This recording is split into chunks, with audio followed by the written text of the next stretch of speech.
Warahmatullahi wabarakatuh. Kali ini kita akan belajar AutoCAD 3D AutoCAD dengan membuat objek baut 10 mm. Oke, langsung saja kita masuk ke menu home. Kita buatkan lingkaran atau circle, klik, lalu kita klik di layar. Kita masukkan diameter dan klik D. Kita akan membuat diameter 10 mm. Ketik 10, lalu enter. Oke, objek terlihat kecil, maka kita akan terbesar dengan scroll up. Oke, ini sudah berbentuk lingkaran atau layout untuk body si baut. Lalu kita buatkan topi baut. Nah, itu kita buatkan polygon. Klik the polygon. Untuk topi baut biasanya menggunakan 6 sisi. Oke, ketik 6 dan enter. Lalu kita cari titik tengah si lingkaran. Klik subscribe. Lalu kita tarik. Di sini ada nilai 6 atau 7 sekian. Kita masukkan 6. Misalkan 6 menyesuaikan dengan bentuk lingkaran. Lalu layout, kita buatkan layout untuk chamfer si topi baut. Oke, kita buatkan lingkaran, klik di lingkaran, klik di center, kita tarik sampai sisi si polygon dan klik. Oke, terlihat seperti ini. Lalu kita kecilkan atau posisikan supaya bisa melihat objek secara visual. Oke, lalu kita klik si mapping di sini, klik kanan, posisi kanan atas. Oke, kita kecilkan sesuaikan dengan layar monitor kita. Kita buatkan si polygon ini menjadi 3D. Caranya adalah dengan menggunakan perintah extrude. Oke, klik di polygon, lalu enter. Nah, kita tarik ke bawah atau ke atas. Nah, di sini saya akan tarik ke bawah. Ini membuat ke bawah untuk membuat tinggi si polygon menjadi 3D dengan ketinggian 6 mm. Oke, seperti ini. Kita lihat di mode konsep. Nah, ini adalah kepala baut. Oke, kita akan chamfer si kepala baut. Nah, sebelumnya kita masuk ke wireframe. Kita kembalikan ke wireframe. Nah, untuk lingkaran ini fungsinya akan memotong si sudut atau sisi si polygon. Akan memotong sisi si sudut ini akan dipotong dengan si lingkaran ini. Caranya adalah dengan mengekstrud si lingkaran ke samping. Kita tarik dulu ke bawah karena sudutnya ini 90, kita rubah dulu sudutnya ke minus 45 dengan cara kita klik tab per angle, klik, kita masukkan nilainya minus 45. Nah, seperti ini, seperti payung ya. Lalu kita klik. Nah, kita lihat dulu di mode konsep. Nah, ini mode payungnya ini si lingkaran yang setelah di-extrude, bentuknya akan seperti ini, karena sudutnya minus 45. Nah, sisi ini yang akan kita potong. Caranya adalah kita masuk mode ke menu solid, kita pakai perintah intersect. Oke, kita klik, kita select semua. Dua objek ini kita select, lalu kita klik, lalu enter seperti ini. Kita kembalikan ke mode wireframe untuk membuat si body baut. Oke, caranya adalah kita masuk ke home, kita extrude si lingkaran dalam. Nah, misalkan untuk tinggi si body adalah 20. Oke, seperti ini. Oke. Untuk si body ulir atau si body baut ini, visualnya si baut itu terlihat seperti di chamfer di posisi bawah ini. Lalu kita buatkan serealistis mungkin. Kita chamfer si body ulir di bawah. Caranya adalah kita masuk ke menu solid, lalu kita masuk ke atau pilih chamfer edge, klik di bawah, klik distance atau klik D atau distance untuk merubah atau berubah ukuran. Misalkan ini standarnya adalah 1, bisa 1.2 atau berapa terserah. Di sini kita hanya memasukkan 1, enter. Nah, ini body baut yang sudah dichamfer. Oke, ini yang body baut yang line layout ini jadi ada dua bagian antara topi baut dengan body baut. Ini harus kita gabungkan terlebih dahulu. Caranya adalah kita klik the union,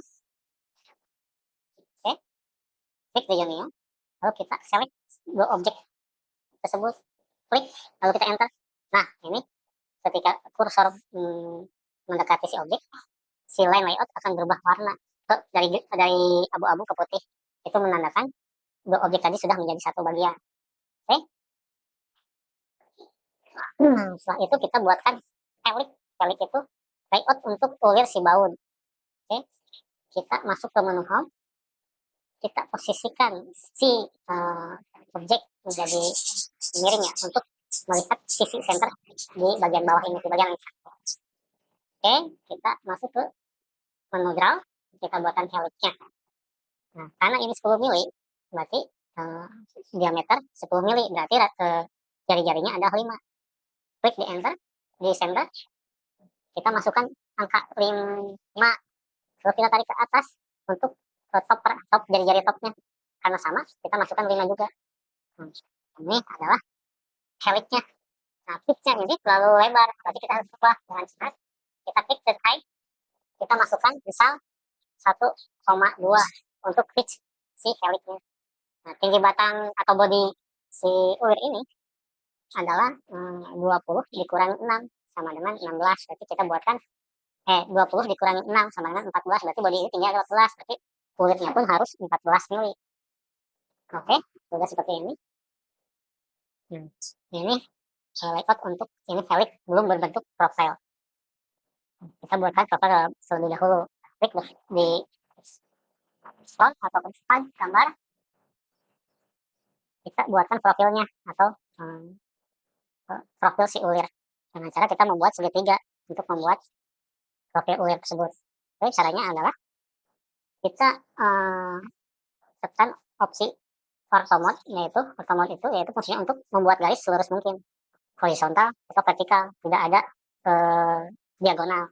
Oke, kita klik, ini sudah aktif, lalu kita klik. Oh, sebelumnya kita pastikan jika ini front, karena ini adalah coordinate grid, maka tidak bisa digambar, hanya digambar posisi dari top side saja atau bagian atas saja. Maka bisa posisikan untuk konsep view ini, restore view ini harus di posisi front juga.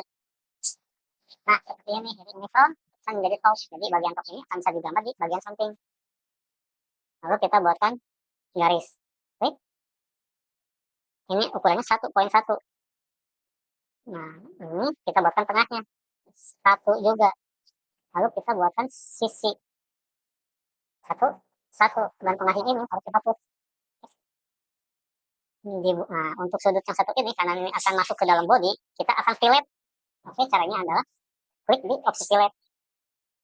Klik, pilih salah satu sisi, kita masukkan radiusnya adalah 0,1 misal. Kita klik di satu sisi lagi, nah bentuknya akan seperti ini, dia akan fillet. Karena ini masih berbentuk garis, kita harus jointing dengan cara kita select, kita ketik join dan enter. Nah, ini 3 garis tadi sudah menjadi satu bagian. Selanjutnya kita akan mencoba menggabungkan objek segitiga ini ke helix. Oke, dengan cara kita masuk ke menu solid, kita select segitiganya, kita masuk ke flip, oke, ke instruksi flip atau command switch. Klik. Nah, sini ada pilihan alignment, klik alignment, pilih nose, pilih base point, klik satu sisi sudut di segitiga, klik, masuk, klik lagi untuk di helixnya. Nah, kita tunggu apakah berhasil atau tidak. Nah, karena ini sudut ini adalah di luar, berarti posisi profil si segitiga itu terbalik.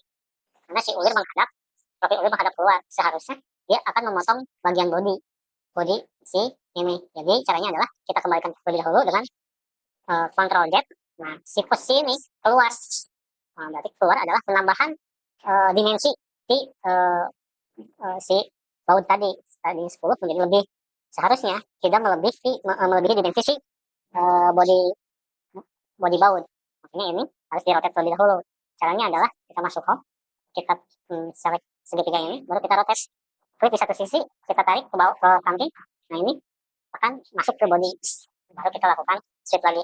Oke, kita masuk ke menu solid, kita select segitiga, kita klik sweep, Pilih line plan, pilih tidak, no, pilih base point, klik di segitiga, klik di helix, tunggu. Oke, si profil helix ini ada pada bagian dalam, bukan pada bagian luar. Jadi pemotongan di body ini ada di bagian dalam. Kita lihat di mode konsep. Nah, seperti ini. Kita kembalikan ke wireframe. Nah, untuk memotongnya, kita lakukan dengan perintah subtract. Oke, caranya adalah klik subtract, klik body bautnya dan enter, klik helixnya dan enter. Nah, ini sudah jadi. Oke, kita lihat di mode konsep. Nah, ini sudah jadi. Lalu kita lihat di konsep di mode realistis. Nah, ini mode baut 10 mili sudah jadi di 3D AutoCAD. Oke, mudah-mudahan mengerti. Sekian dan terima kasih. Wassalamualaikum warahmatullahi wabarakatuh.